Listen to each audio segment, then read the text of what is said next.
Tuhitimishe kwa utenzi au shairi juu ya Ekaristi Takatifu. Ekaristi ni chemichemi ya uzima wa milele na chakula cha rohoni kwa wacha Mungu kweli. Ndani yake yupo Bwana, alijitoa kwa mapenzi.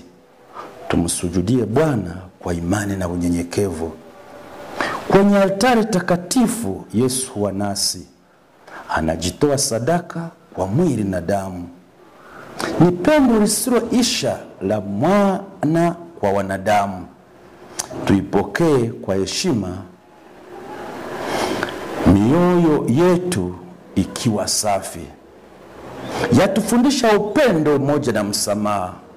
Kwa maskini na wagonjwa tuwe mkate wa faraja. Tutumie Ekaristi kuleta nuru na tumaini. Tukue katika hekima tukishika amri zake. Ekaristi ni zawadi ya wokovu na neema. Ni agano la milele alilolifanya Yesu. Tukilishwa na mkombozi, hatutakuwa na njaa. Tutashiba milele katika karamu ya mbinguni.